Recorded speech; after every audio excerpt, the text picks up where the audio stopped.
Hello everyone. In this video, we are going to understand about the Gauss Jordon method. So we will understand the concept of Gauss Jordon method using an example, and after solving that question using this method, we will see that how we can implement this method using a C program. So let's start. So this method is actually used to find the solutions of group of linear equation, or you can say to find the solution of simultaneous linear equation, we use Gauss Jordon method. And I hope you know what are linear equations. So just to recall, linear equations are the equations which when drawn graphically, they form a straight line. For example, if I draw this function f of x, so this fx is representing a linear equation. While on the other side, if I draw another graph, let's say this graph, so this function is representing a non-linear equation because it is not a straight line, it is a curved graph. Or we can say the equations something like x plus y equal to 5 is an example of a linear equation because the power of each of the variable in this equation is 1. Whereas this equation is example of a non-linear equation because the degree of the term x square is actually 2. So if there is any term whose degree is greater than 1, that is 2, 3 or something, then that whole equation will be a non-linear equation. Now this Gauss Jordon method is actually a modified version of the Gauss elimination method. So I have already discussed Gauss elimination method in one of my previous video. So if you have not seen my video on the Gauss elimination method, you can find the link of that video in the description below or in the I button also. So I would recommend that you watch the video of the Gauss elimination method, because this Gauss Jordon method is actually based on this Gauss elimination method only. So we will see that in case of Gauss Jordon method, there is just a slight difference or minor difference with respect to Gauss elimination method. And we will see that in case of C program also, there will be just minor difference in Gauss Jordon method with respect to the code of Gauss elimination method. So before moving to the Gauss Jordon method, let's see what are the different methods available to find the solutions of the simultaneous linear equations. So we have two categories of methods, direct methods and indirect methods. And direct methods are also known as exact method, and in the similar way, indirect methods are known as iterative methods. So indirect methods, these are the examples that I have already told you in the Gauss elimination method also. So Gauss elimination method we have discussed already. In this video, we will discuss Gauss Jordon method. And these three are examples of the indirect methods. So now let's understand the Gauss Jordon method using a working example. So these are the linear equations and we have to find the solutions of these group of linear equations. So just to recall, what are the steps in the Gauss elimination method to find the solutions of these simultaneous linear equations?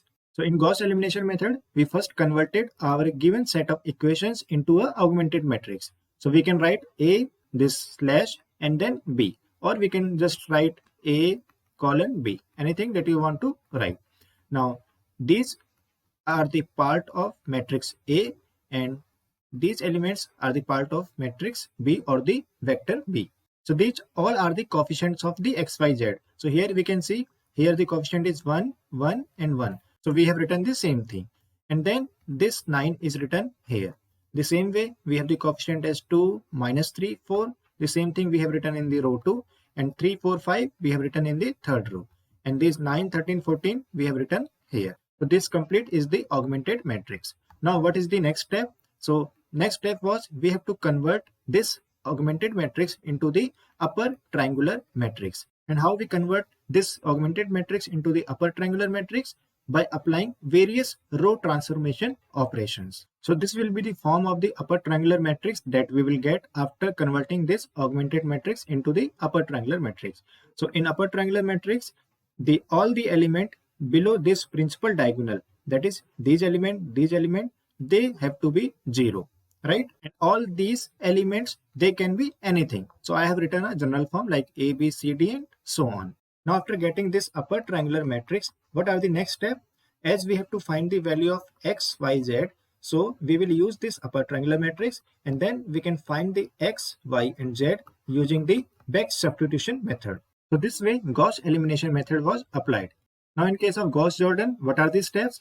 So again, first we have to convert the given set of equations into the augmented matrix. So this step will be the similar, that is here we will get the augmented matrix. Then after that we have to convert our augmented matrix into a diagonal matrix.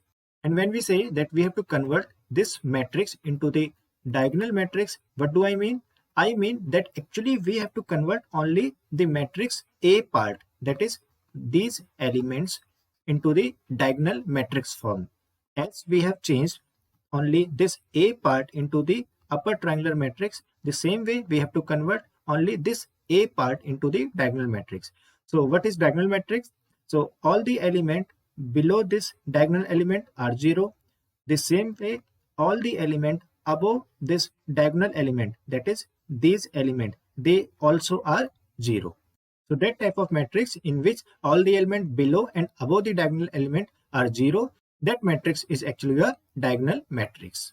So in Gauss elimination method, we just converted the element below the diagonal element to the 0. But in Gauss Jordan, we also converted the upper element above the diagonal element to 0 also. Now after that, we can find the value of x, y, z very easily. And in case of Gauss Jordan method, we can just say that x will be g by a, y will be h upon b, and z will be this I upon c. So we will see that how we can deduce this thing from this diagonal matrix. So I think you have understood the difference between the approaches of both these methods, that how they are working. So now let's apply the Gauss Jordan method on this question. And here I want to tell you that whether you apply the Gauss elimination method or the Gauss Jordan method on these equations, you will get the same result. That is, you will get the same value of x, y, z by the both methods. So these are the simple steps that we have just discussed. We have to convert a given set of equations into the augmented matrix. Then we have to convert the A part, that is the matrix A, from this augmented matrix into diagonal matrix by applying the various row transformation. And lastly, we have to find the value of the unknowns, that is x, y, z in this case. So now let's apply all these steps on this given set of equations. So these are our equations. So now let's convert these equations into the augmented matrix. So this is our augmented matrix. So here I'm not putting this slash again and again. So here what we have to do is that we have to make these elements 2, 3 and 4 as zeros, and we also want to make 1, 1 and 4 these element as 0. So only these diagonal element should not be made 0. All the rest element of this A matrix should be made 0. So now we have to convert this matrix into the diagonal matrix, and we will apply the various row transformation operations to get diagonal matrix. And how I will do that process? So here you can see that I have to make 2 and 3 as 0. So in Gauss elimination method, we have seen that to make these 2 and 3 as 0, we have to take the help of this one. Why this one? Because 2 and 3 will be changed to 0, but this one has not to be changed in 0. So the element which is not getting changed in the particular column, that will help rest of the element in getting them 0. So in the same way, in case of this column, which element is not getting changed to 0? This -3. So 1 and 4 will take the help of this -3 to get converted to 0. So you can say this is row 1, this is row 2, and this is row 3. The same way in this column, 1 and 4 will take the help of this 5, that is row number 3, to get converted into 0. So the method that I will show you here to convert this matrix into the diagonal matrix, in that method I will first convert this 2 into 0. Then on the second step I will convert this 3 to 0. Then I will convert this. Then I will convert this 4 into 0. Then in the next step I will convert this, and I will convert finally this 4 into 0. So let's start our process. So first we have to make this 2 as 0 using the row 1. So what transformation I should apply here to convert this 2 into 0? So I can write R2 equal to R2 minus R1. So this R2 means R2 row is getting changed. So now if you just do this R2 minus R1, that means you will subtract 2 minus 1. You will get 1. You will not get 0. So what I should subtract from this 2 to get 0? So what I can do is, as we have seen in the Gauss elimination method, we can take the ratio. That means I will write R2 minus 2 upon 1 multiply of R1. So this is the 2 in the numerator, and this 1 is in the denominator here. And this is same as R2 minus twice of R1. So if I apply this transformation, what will be the new matrix that I will get? So this is the matrix that I will get. Row 1 and row 3 will remain unchanged, and row 3 will be like this. So each element of the row 2 and the row 1 will be applied with this row transformation, and I will get these computations. That means 2 minus this twice of this minus 3 minus of this. So same thing I have written here for all the 4 elements in that particular row. So after solving this, I will get, so now this element has been changed to 0. So now what is the next motive? My next motive is I have to convert this element to 0. That means I will convert this element to 0. That means I have to change row number 3. So what transformation I should apply? So I can apply R3 equal to R3 minus. Now here something has to be subtracted from this 3 from this row 1 so that I get 0 here. So if I write R3 minus thrice of R1, that means 3 minus thrice of this one, I will get 0 here. So this will be the valid row transformation. So here this 3 is this same 3, and you can write 1 also in the denominator, that is this one.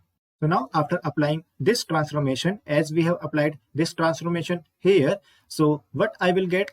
So I will get this matrix. So my row 1 and row 2 will remain unchanged.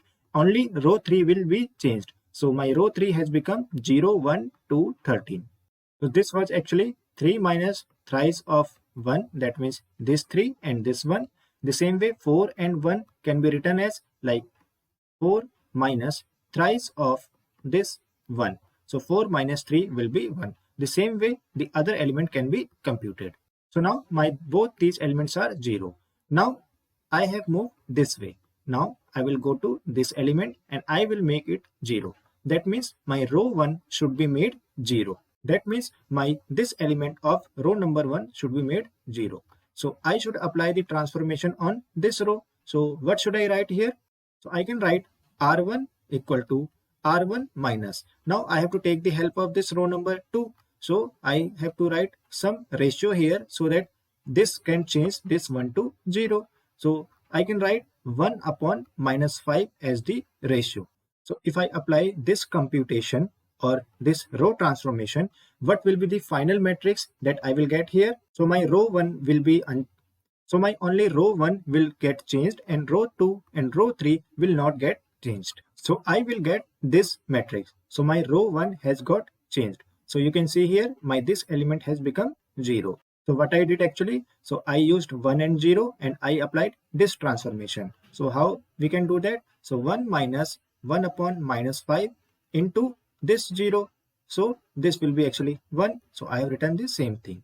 The same way you can use 1 and minus 5 and you can put in this row transformation. The same way you can put 1 and 2 in this row transformation, and so on. Now our next motive is we have to convert this element to 0 using this minus 5. So what row transformation I should write?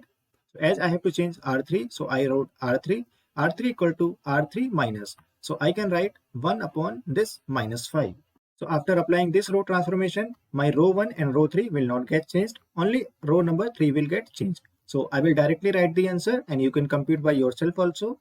So I will get this matrix after this transformation. So my row number 3 has got changed and this element has become 0. Now here there was some mistake. Here it should be 1.4 and here also it should be 1.4. So now my next motive is I have to make this 1.4 as 0 using this row number 3.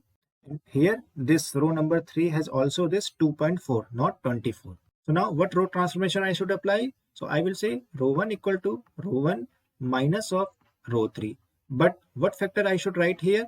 So I will write 1.4 divided by 2.4 of R3. So this is like source and this is like destination. So destination will be written in the denominator and source will be written in 1.4. So my row 1 will get changed and I will get here 1, 0, 0, 1. You can compute by yourself by applying this row transformation. So I have got this 0, this, and this.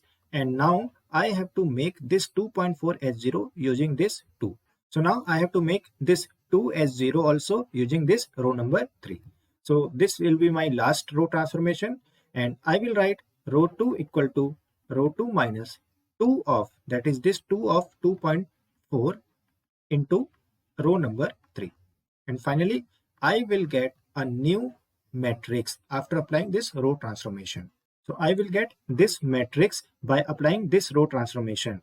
So for example, if I compute this minus 15, so I will make use of 5 and minus 12. So if I put here 5 minus 2 upon 2.4 into, I can write 12 here. So if I solve this thing, I will get minus 15.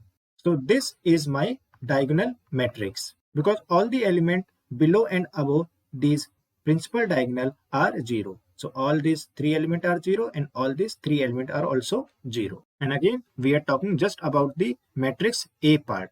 So here I want to tell you one important thing. The row transformations that I have used to convert this matrix into this diagonal matrix, you may not use those row transformation while you are solving this question. You may use some another row transformation operations. So those row transformation operation will also be correct till the point you are getting these elements as 0. So let's move forward, and now we will find the value of x, y, z using this diagonal matrix. So this is my diagonal matrix. So as we have done in the Gauss elimination method, we have converted this thing into the linear equations again. So if I convert this thing into the linear equation again to find the value of x, y, z, how can I do that? So these are the actually coefficients. These 1, minus 5 and 2.4, and this 1, minus 15, 12. These are the constant value. So I can write this x plus this is 0, this is 0, this will be 0, y plus 0z equal to 1. So this simply can be written as x equal to 1. The same way, I can write this thing as minus 5 and this is 0. So I am not writing the x coefficient. So this will be the coefficient of y. So I will say minus 5y equal to, and this is constant value, minus 15.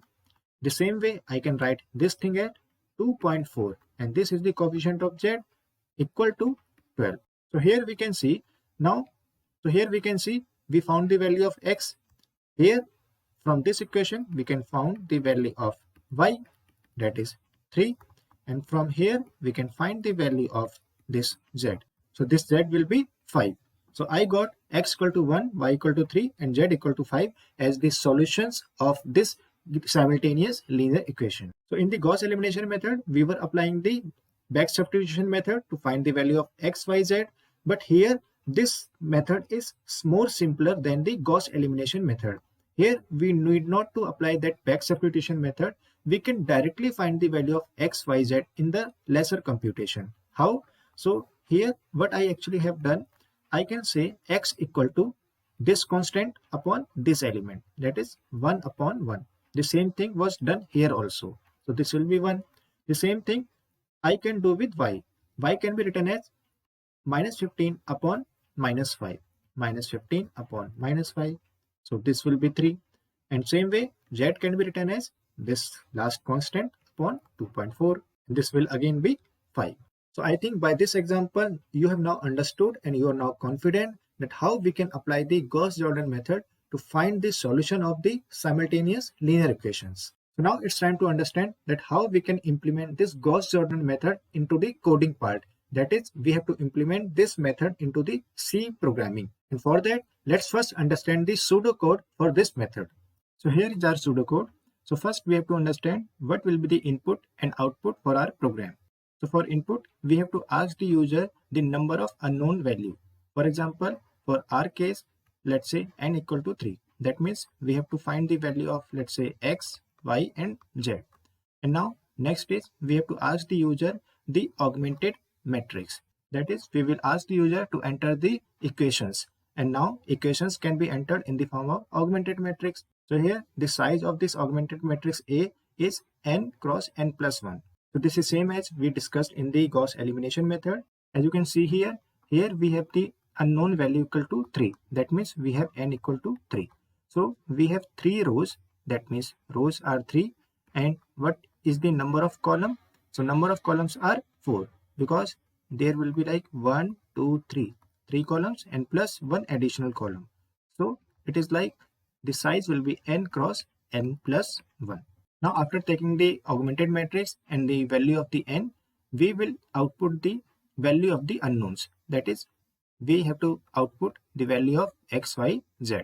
And if let's say n equal to 4, then we have the 4 unknown values. Now this is the code to convert our given matrix into the diagonal matrix. Now if we compare this code with the Gauss elimination method code, then in that code we were converting our given matrix into the upper triangular matrix, and there we have used a condition, that is if j is greater than I, in place of this condition if I not equal to j. So this code will actually convert this augmented matrix into the diagonal matrix, or you can say the matrix A in this augmented matrix will be converted into the diagonal matrix. So here I have written the augmented matrix A. Now here I have also written the indexes of each of the element, that is 0, 0, 0, 1 and so on. And after that we applied the various row transformation and converted the elements into 0. So here we converted this, then we applied this, and we converted this element, and so on. At last we find the diagonal matrix. So here we have taken the two loops. Now if we see this A matrix, we do not want to change this -3 and -5. That is, we do not want to change the diagonal elements, but rest of the element of this part should be changed to 0. So that means wherever these indexes are equal, like 0, 0, 1, 1, 2, 2, those elements should not be changed. That means on these elements, row transformation should not be applied. So this condition is saying the same thing. That is, if I is not equal to j. And where are the places where I is not equal to j? Leaving all these diagonal elements, all the other places are satisfying this condition. That is, here 1 is not equal to 0, 2 is not equal to 0. So for these places, we will come inside this if body, and we will find the ratio, and then we will take this ratio and we will apply this statement. Now as you have seen in the Gauss elimination method, this line is actually applying the row transformations or the row operations. So this k loop is running how many times? So for n equal to 3, this will be like less than 4. So this will run for 4 times actually. And the number of element in each of the row is also 4. So if we run this code, so let's say I is 0 and j is 0 for the first time. So in that case, I is not equal to j, it will be false because I and j are same. So we will not come inside this if. Then next time j will be 1. So here I is not equal to j is true. So we will come inside, and here we will find the ratio. So see what I have told you in the beginning of this video, that we will traverse in this way. That means first we will make this 2 0, then 3 0. So now we will make this 2 as 0. And now for that we have applied this row transformation. So here you can see we have found the ratio as 2 by 1, or you can say 2. And then we applied this row transformation on which row? Row number 2. That means this row. So here if you see, here I should get the ratio as 2. So that means we should get 2 upon 1. And how I can get 2 upon 1? That means this element which is present at index 1 0 should be divided by the element present at index 0 0. So here if you see, j is 1 and I is 0, and here it is 0 0. So a10 divided by a of 0 0. So it is actually 2 upon 1. So here we will get the ratio as 2, which means we are getting this ratio. Now this ratio will be taken here, and this k loop will run 4 times. So here what indexes I actually want? I actually wants to change this row. That means I want indexes 1 0, 1 1, 1 2 and 1 3 to be changed. So here if you see, j is 1 and k is starting from 0. So 1 0, 1 1, 1 2 and 1 3. These indexes will be generated. So all these elements are getting changed. So here if you see, this is, you can say, row number 2. Again, this is also signifying element of row number 2. This is my ratio. And what is this? So this will be signifying this element of row 1. So what is the corresponding element of row 1 corresponding to 1 0? It is 0 0. And for 1 1, it is 0 1. So for 1 0, here what I will get? A of I is 0 and k in this loop is 0. So here I will get 0 0. So for 1 0, I am getting 0 0. Okay. So that means here it will be a10 minus 2 multiply this element. So a10 is 2 minus 2 multiply a00 is 1. So this will be 0. That means one of 0 element will be changed to 0. That means this element. For this, it will be A11 minus ratio will be 2 into. Now, for this, K will be 1 as we can see here. So, A of I is 0 and K is 1. That means we are asking about this element and this element. So, here A11 is minus 3 and A01 is 1. So here I will get minus 5. That's why I am getting minus 5. So this K loop is running for this row. That means for each row, K loop will be helping us to traverse each of the row element. Now similarly, when this K loop will be over, then we will again increase this J and J will be 2. So now my indexes are 0 and 2.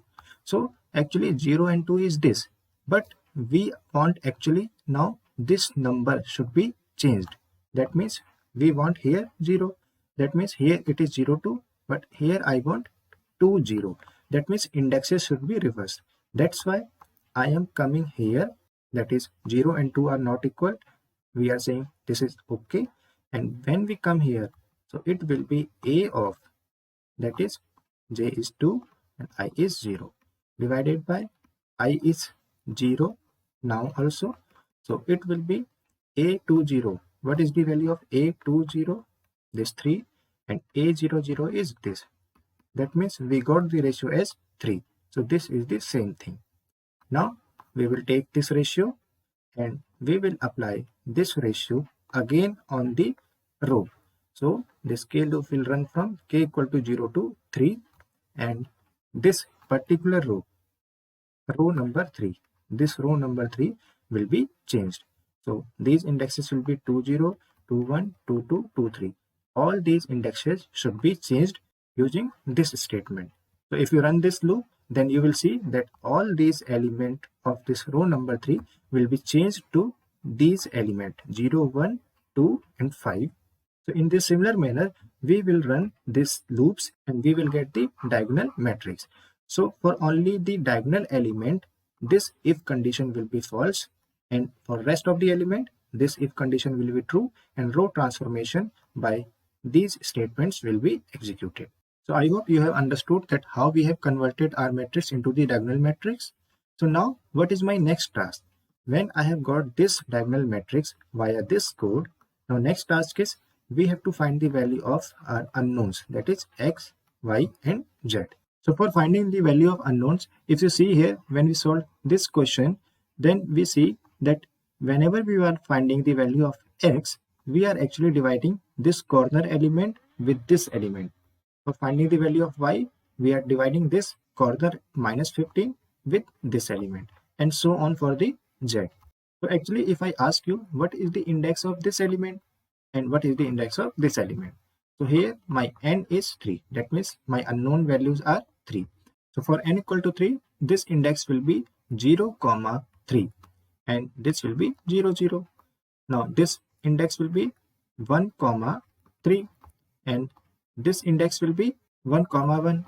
The same way, this will be 2, 3, and this will be 2, 2. And if we give the row number using I, then I will say I equal to 0 is the 0th row, this is the first row, and this is the third row. So if you generalize these indexes using I and n, so index will be I, n. So here I is 0 and n equal to 3. And for this I is 1 and this is actually n. In the similar manner, what are these indexes? So these are I, I. Again, here I is 1, here I is 1. So for I equal to 1, these will be like I, I. So in simple sense, we can say that whenever we are finding the value of x, let's say this is xi. So what I mean to say, I will say x1, x2 and x3 are my unknowns value. So if I generalize this thing, what I can say the value of unknown will be xi equal to a of I n upon a of I, where I can range from I equal to 0, 1 to n minus 1. Here actually it was I equal to 2. So for I equal to 0, it will be a 0, 3, because I am taking the case of n equal to 3, and it will be a 0, 0. So what is this? This is 1 upon 1. A03 was this thing and A00 was this thing. The same way, if I say x1, that is I equal to 1. So that way it will be A13 upon A11. So this will be minus 15 upon minus 5, as we can see from these elements in the matrix. So this will be 3. And same thing we can apply for x2. I think by this discussion, you are now able to write the code for finding this unknown value. So we can simply run a loop from I equal to 0 to I less than n, and then we can print that what is the value of unknown. So here I have said AIN divided by AII. This will be the value of the unknowns, and this is like value of variable 0 is equal to this result, value of variable I equal to 1, this result. So in Gauss elimination method, to find the value of unknown, we have applied the back substitution method. But here we need not to do that thing, because we can simply find the answers using this division. So for n equal to 3, I will get 3 values of the unknowns. Now let's implement this Gauss Jordon method using the C program, using this code that we have just discussed. So here is a C program to implement the Gauss Jordon method. So if we start from the main function, then we can see inside main function, we have asked the number of unknowns value, and then we have asked the augmented matrix from the user. And we have taken a matrix A of size n cross n plus 1. And where is n declared? So if we see on the top, n is written as the global variable. I will tell you why we have written this as the global variable. Now if we come back to the main function, we have created a new function that is convert to diagonal, and another function is print unknowns. So convert to diagonal function will actually converting the augmented matrix into the diagonal matrix, and print unknown function will be actually printing the value of the unknowns, that is x, y, z in case of n equal to 3. So now if we see the definition of these both functions, so here is our convert to diagonal function. So this function is taking the augmented matrix as the input and the n as the input. Now we have written the same code that we have just discussed. So we have taken the two for loops, then inside if we have said j is not equal to I or I not equal to j, both are the same thing. We have found the ratio and we have run the k loop. Now inside this if condition, we have also printed something else. What is that? We have printed the intermediate forms. So what this intermediate forms is printing? So this is printing the matrix after each row transformation operation. So this intermediate forms we are printing just for the readability, so that after each row transformation we can know which of the row is getting affected and where we are changing the element to 0. So now this convert to diagonal functions is over. Now we come to the print unknown function. So here again this is taking two parameter array and the n value. So here again we are applying the for loop and we have written the same thing, AIN divided by AII. So here if you see, I have taken this n as the global variable. Why? So that the n value which is stored inside this global variable, that is the number of unknowns value, should be used here as n plus 1. The same way, the same global variable n will be used here as n plus 1. So now let's run this program and see what is the output. So it is asking me to enter the number of unknowns. Say I said 3, and now let's enter the same augmented matrix that we have discussed. So we actually entered the same augmented matrix. Now we are shown the intermediate forms before printing the final output. So we have been printed 6 intermediate forms actually, and after that value of unknowns are shown 1, 3, 5. These are the same answer that we have found after solving our question. So here if you see in the intermediate forms what these are printing. So what they are doing, they are making this 0, then after that we are getting next 0, after that you can see we are getting this 0, then this 0. Okay, now next time this should be changed. So you can see this is getting 0 and next time this is getting 0. So after this we are printing just the value, because this is our diagonal matrix. So here you can see we are getting the intermediate form 6 times because we have to make 6 zeros.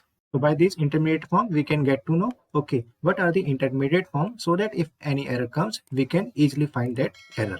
So I think you have now understood that how we can implement our Gauss Jordan method using a C program. So if you have any query, comment or suggestion, you can put down into the comment box. And if you have any confusion related to this method, then you can write down into the comment box. I will answer them. You can watch my playlist on the numerical analysis. Link of the playlist is given in the description, and you can find in the I button also. You can find my videos on the other topics also, like C programming, lead code solutions, interview questions, and so on. So you can watch them on my channel. So if you are new to my channel, please subscribe my channel and press the bell icon for further notification. And do not forget to like and share this video. See you in the next video. Till then, goodbye.